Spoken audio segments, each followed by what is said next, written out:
రాష్ట్రంలో కూటమి నాయకులందరూ ఒకే ఒక అంశం గురించి అయితే మాట్లాడుకుంటున్నారండి. ఒకే ఒక అంశం గురించి చర్చించుకుంటారు. అదేంటి చెప్పంటారా?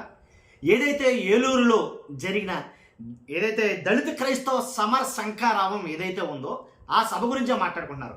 ఎందుకంటే ఆ సభలో కొంతమంది కొన్ని వ్యాఖ్యలు అయితే చేశారు. జడా శ్రవణ్ కుమార్ గారు కావచ్చు, అలాగే ఆయనతో పాటు ఎవరైతే ప్రశ్న రావణ్ అని ఈ మధ్యకాలంలో యూట్యూబర్ ప్రశ్న రావణ్ పేరుతోటి ప్రశ్న అనే యూట్యూబ్ ఛానల్ తోటి ప్రశ్నించడం మొదలుపెట్టాడు. కొంచెం ఘాటుగా ఉంటుంది అన్నమాట. అయితే కొంతమందికి నేను చెప్పే మాటలు నచ్చవచ్చు నచ్చకపోవచ్చు, ఈ వీడియో అందరికీ నచ్చాలని లేదు. ఎందుకంటే ప్రశ్న రావణ్ అనేవాళ్ళు అందరికీ నచ్చడైన. అంటే నేను హేతువాదిని అని చెప్తాడు, నేను క్రైస్తవుని కాదు, అటు హిందువుని కాదు, ఏమీ కాదని చెప్తాడు ఏంటి. అలాగే హిందువులు ఎవరైతే క్రైస్తవత్వాన్ని గట్టిగా మాట్లాడతారో వాళ్ళని మాత్రం టార్గెట్ చేస్తూ మాట్లాడుతూ ఉంటాడు. ఇక ప్రశ్న రావణ్ మంచోడా చెడ్డోడా అని నేను మాట్లాడే కన్నా ప్రశ్న రావణ్ ప్రశ్నించడం మాత్రం పక్కాగా ప్రశ్నిస్తాడు. దాంట్లో ఎలాంటి డౌట్ లేదు. పోస్టులు కదిలిపోతాయి ప్రశ్నించడంలో అవతల వ్యక్తికి. అలా ప్రశ్నిస్తాడు. అవతల వ్యక్తి ఎవరైనా సరే డోంట్ కేర్ అన్నట్టుగా ఉంటాడు ఈ ప్రశ్న రావణ్. ఎందుకంటే మరి ముఖ్యంగా దళితుల పట్ల, దళితులకి ఎక్కడ అన్యాయం జరిగినా ఈయన అక్కడ ఉంటాడు. దాంట్లో ఎలాంటి డౌట్ లేదు. కాబట్టి దళితులు ఎక్కడైతే వివక్షకు గురవుతున్నారో అక్కడికి మైకిచ్చుకుని వెళ్ళిపోతాడు అవతల వ్యక్తి ఎంత పెద్దోడైనా సరే. ఇంతకు ముంచి ఇంట్రడక్షన్ అవసరం లేదేమో, ఎందుకంటే ఆల్రెడీ అందరూ తెలిసిన వ్యక్తే ప్రశ్న రావణ్ అంటే. కాబట్టి ఆయన వీడియో వస్తే చాలు కుప్పలు దప్పలుగా చూస్తూ ఉంటారు ఏం మాట్లాడతాడని. కాబట్టి అలాంటి ప్రశ్న రావణ్ ఏలూరు మీటింగ్లో కొన్ని వ్యాఖ్యలు చేశాడు. తొక్కి పట్టి నారతీస్తా అని పవన్ కళ్యాణ్ గారు అన్న మాటను పట్టుకుని ఈయన చాలా మాటలైతే మాట్లాడాడు. చెప్తున్నానుగా ఎలా అంటే మాట కొంచెం ఇది. దానివల్ల ఇప్పుడు ఏం జరిగిందంటే కనుక ఆయన అరెస్ట్ చేశారు. ఈరోజు ఆయన అర్ధరాత్రి ఆయన అరెస్ట్ చేయడం జరిగింది ప్రశ్న రావణ్ని. కాబట్టి ఈ ప్రశ్న రావణ్ని అరెస్ట్ చేయడంతో రాష్ట్రంలో భిన్నమైనటువంటి చర్చ అయితే లేవనెత్తుంది. ఎందుకంటే కనుక ఆయన ఏం మాట్లాడతాడో తెలుసు. ప్రతి దానికి లాజిక్ లేకుండా మాట్లాడడం. ఎవరైతే మాట్లాడారో వాళ్ళ మాట పట్టుకునే మాట్లాడతాడో. ఆ సభలో పూర్తిగా ఆయన మాట్లాడిన మాటలన్నీ నేను విన్నాను. ఏం మాట్లాడాడు? అలా మాట్లాడిన వాళ్ళని అందరినీ అరెస్ట్ చేస్తున్నారా? టీడీపీలో మాట్లాడొచ్చు, జనసేనలో మాట్లాడొచ్చు. ఇలా మాట్లాడిన వాళ్ళందరినీ అరెస్ట్ చేస్తున్నారా? లేదా ఆయన ఏం మాట్లాడాడు, ఆ వీడియో సారాంశం ఏంటి, మొత్తం నేను మాట్లాడబోయే ముందు వీడియో లెంత్ అయినా ఓపికగా చూడండి. ఫస్ట్ అయితే లైక్ చేయండి. ఎందుకంటే రాష్ట్ర ప్రజలందరికీ ఇది తెలియాలా, వాస్తవాలు తెలియాలి. వాస్తవాలు తెలియాలంటే మీ బాధ్యతకి మీరు లైక్ చేయండి. కొత్తగా మన ఛానల్ చూస్తే పక్కాగా సబ్స్క్రైబ్ చేయండి. మీ అమూల్యమైన అభిప్రాయాన్ని కామెంట్ రూపంలో తెలియజేయండి. నేను చెప్పేది ఏంటంటే ప్రశ్న రావణ్ని అరెస్ట్ చేసినందుకు నేను మాట్లాడతాను. ఎందుకు మాట్లాడతానంటే అతను ప్రశ్నించే తీరు, దాంట్లో ఎలాంటి డౌట్ లేదు. ముఖ్యమంత్రి గారు కావచ్చు, ఉప ముఖ్యమంత్రి గారు కావచ్చు.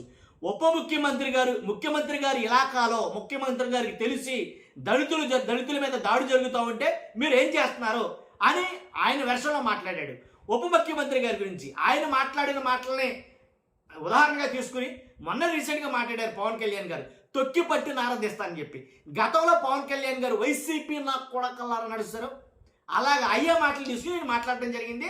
అది కొంచెం అంటే జన సైనికుల్లో ఎవరైతే కొంతమంది నాయకులు ఉన్నారో ఆ నాయకులకి ఇష్టం లేక, అంటే ఆ నాయకులకి నచ్చక పిఠాపురం ప్రభుత్వ ఆసుపత్రి డైరెక్టర్గా ఉన్న జనసేన నాయకుడు బజ్జా రామ్ కుమార్ గారు ఫిర్యాదు చేశారు. ఆ ఫిర్యాదు చేసినందుకు కానీ అర్ధరాత్రి హైదరాబాద్ వెళ్ళి ప్రశ్న రావణ్ని అరెస్ట్ చేసి పిఠాపురం తీసుకురావడం అయితే జరిగింది.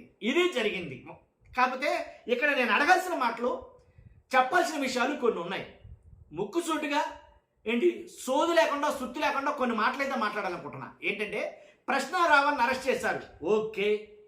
తర్వాత ఇంకో జర్నలిస్ట్ ఎవరైతే కేవీ రెడ్డి అనుకుంటా, జస్ట్ రాత్రి రీసెంట్గా అర్ధరాత్రి ఆయన కూడా అరెస్ట్ చేశారు. హైదరాబాద్ నుంచి అరెస్ట్ చేసి తీసుకొచ్చారు.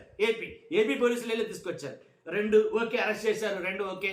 నేను అడిగేది ఏంటంటే ఇప్పుడు ఆయన అనుచిత వ్యాఖ్యలు చేశాడని అరెస్ట్ చేశారు. ఎవరో ప్రశ్న రావణ్ పవన్ కళ్యాణ్ గారి మీద అనుచిత వ్యాఖ్యలు చేశాడని అరెస్ట్ చేశారు. యాక్చువల్గా ఆయన మాట్లాడిన మాటలు ఏంటంటే పవన్ కళ్యాణ్ గారు మాట్లాడిన మాటలే తిరగేసి మాట్లాడాడు ఆయన. ఇప్పుడు అనుచిత వ్యాఖ్యలు చేయడం తప్పే ఒప్పుకోండి నేను. కాకపోతే అదే అనుచిత వ్యాఖ్యలు అదే పవన్ కళ్యాణ్ గారి పార్టీలో, అదే జనసేనలో, అదే ఎమ్మెల్యే, వాళ్ళ ఎమ్మెల్యేనే పంతం నానాజీ గారు ఏం మాట్లాడాడు విన్నారుగా. ఆడు ఈడు అరే ఒరే మాజీ ముఖ్యమంత్రి గారిని, ఇప్పుడు ఉప ముఖ్యమంత్రి గారిని అన్నందుకు ఎవరికో కోపం వచ్చింది, ఫిర్యాదు చేశారు, లోపలేస్తున్నారు. ఇప్పుడు మాజీ ముఖ్యమంత్రి గారిని జనసేన సంబంధించిన ఎమ్మెల్యే, గౌరవమైనటువంటి బాధ్యతాయుతమైన పదవిలో ఉండిన ఆయన అరే ఒరే నా డాష్గా నా కూడా కానీ నోటికి ఎలా వస్తే అలా మాట్లాడాడు ఆయన. సభ్య సమాజం చూస్తుండగా ప్రెస్ మీట్ ముందు ఆయన మాట్లాడిన మాటలు మొత్తం యావత్ దేశం అంతా చూసిందిగా. మరి ఆయన మీద ఏం చర్యలు తీసుకున్నారో అర్థమైందా? ఆయన మీద ఏం చర్యలు తీసుకున్నారు? ప్రశ్నారావుని అరెస్ట్ చేసిన నేను మాట్లాడటంలా. ఇక్కడ పంతం నానాజీ గారిని ఎందుకు అరెస్ట్ చేయాల? ఆయన ఎందుకని అదుపులోకి తీసుకోవాలా? తనకో న్యాయం, ఈయనకో న్యాయమా? అంతే కదా. ఇప్పుడు కేవీ రెడ్డి తెలంగాణ వెళ్ళి అండ్ హైదరాబాద్ ఆ ఏపీ పోలీసులు తెలంగాణ వెళ్ళి అక్కడ అరెస్ట్ చేసి అర్ధరాత్రి తీసుకొచ్చారు. ఈ ప్రశ్నరావుని అర్ధరాత్రి వెళ్ళి అరెస్ట్ చేసి తీసుకొచ్చారు. మరి ఎందుకని ఏపీలో ఉన్న పంతం నానాజీని మరి అర్ధరాత్రి వెళ్ళి అరెస్ట్ చేయలేదు? ఎందుకని అదుపులోకి తీసుకోలేదు? మాట్లాడింది మామూలు సాదాసీదా వ్యక్తి మీద కాదు కదా, మీ మీద నా మీద కాదు. మాజీ ముఖ్యమంత్రి, ఒక రాష్ట్రానికి అధినాయకుడిగా వ్యవహరించాడు, ఒక పార్టీకేమో అధినాయకుడు. కాబట్టి అలాంటి వ్యక్తిని ఆ మాట మాట్లాడితే మరి దాని మీద చర్యలు ఉండాలిగా, లేవు. పంతం నానాజీ గారు మరి లేవు. ఓకే, ఆయన అంటే ఎమ్మెల్యే మనోడు, మనం బాయి దోస్తు కాబట్టి వదిలేయి, కొట్టేయి, తీసే అంతకడిగా. తర్వాత ఎవరైతే సీమరాజా అని ఒక యూట్యూబర్ అంటాడు, చాలామందికి తెలుసు, అతను కూడా పరిచయం అసలు. సీమరాజా అంటే అతను ఎలా మాట్లాడతాడో, అతని భాష ఏంటి, అతను మాట్లాడే లాంగ్వేజ్ ఏంటి, ఎలాగ జగన్ గారి గురించి అవహేళనగా మాట్లాడతాడో, ఎలాగ మిగిలిన నాయకుల గురించి, మిగిలిన ఎమ్మెల్యేల గురించి, మంత్రుల గురించి అసలు అతని పదజాలం ఎలా ఉంటుంది, అతను మాట్లాడే భాష ఎలా ఉంటుంది మీకు అందరూ తెలుసు. ఎందుకని అతను అదుపులోకి తీసుకోవట్లా? ఎందుకని అతను కూడా అనుచిత వ్యాఖ్యలు చేస్తాడుగా, అతన్ని ఎందుకు ఎప్పటిదాకా అరెస్ట్ చేయలేదు? మరి అర్థమైందా మీకు? కాబట్టి మరి ఈయన చేసింది అనుచిత వ్యాఖ్యలు అయినప్పుడు అతను చేస్తుంది కూడా అనుచిత వ్యాఖ్యలే కదా, అతను కూడా అదే అలాగే తిడుతున్నాడు కదా. ఓకే, సీమరాజా అలా ఉంచుదాం. ఇప్పుడు ఇంకో వ్యక్తి ఉన్నాడు, కిర్రా కార్పి. ఎందుకని ఇప్పుడు దాకా మరి అదుపులోకి తీసుకోలేదు? అనుచిత వ్యాఖ్యలు చేశారని చెప్పేసి హైదరాబాద్ నుంచి వేసుకొచ్చేస్తాం కదా, మరి వేసుకొచ్చేయాలిగా, వేసుకురావట్లే. ఎందుకని మరి అదుపులోకి తీసుకోవట్లే? మరి అతను మాట్లాడేది మరి దారుణంగా మాట్లాడారు, మరి వల్గర్ లాంగ్వేజ్ మాట్లాడతారు కదా అతను. అండ్ మహిళని చూడకుండాను చాలా దారుణంగా ఏంటి సీమ పంది రకరకాలుగా అసలు నోటికి ఏదో పదం మాట్లాడి మంత్రి చేసినటువంటి రోజా గారి విషయంలో కావచ్చు, జగన్మోహన్ రెడ్డి గారి విషయంలో కావచ్చు, మిగిలిన మంత్రుల విషయంలో కావచ్చు, నోటికి ఎంత వస్తే అంత అదుపు లేకుండా మాట్లాడుతున్న వీళ్ళని అందరినీ కూడా అదుపులోకి తీసుకోవాలి కదా. న్యాయం 4 పదాలను నడవాలి కదండి. కాబట్టి ఎందుకని అంటే కూటమి ప్రభుత్వాన్ని ప్రశ్నిస్తే తీసేయి, ఎత్తేయి, లోపలేసేయి, ఎవరు మాట్లాడినా సరే. పవన్ కళ్యాణ్ గారి పేరెత్తితే చాలు ఎత్తి లోపలేసేయడం, ఇదేనా అర్థం? ఇదేనా? కాబట్టి ఒకటండి, ఎలా అంటే మనకు ఉన్నది కాబట్టి జరుగుతుంది అని అనుకుంటే కాదు. ఖచ్చితంగా ప్రజలు ప్రతిదాన్ని నిశ్చితంగా పరిశీలిస్తారు, ప్రతిదీ చూస్తారు. కాబట్టి ఏది తప్పు, ఏది మంచి, ఏది చెడు ఖచ్చితంగా అబ్జర్వ్ చేస్తూ ఉంటారు.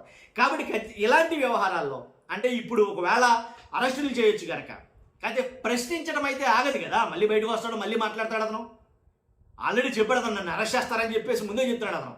కాబట్టి అంటే ఘాటుగా మాట్లాడాడు, అనుచిత వ్యాఖ్యలు చేశాడు, తిట్టాడు అని రకరకాల మాట్లాడతారు. ఏది ఏమైనప్పటికీ అలాంటి వాళ్ళు మిగిలిన వాళ్ళు ఉన్నారు కదా, అలాంటి వాళ్ళు కూడా అరెస్ట్ చేయాలి కదా, అది నేను అనేది. కాబట్టి మీ అభిప్రాయం అంటే ఖచ్చితంగా కామెంట్ రూపంలో తెలియజేయండి. ఫస్ట్ అయితే లైక్ చేయండి. Thank you.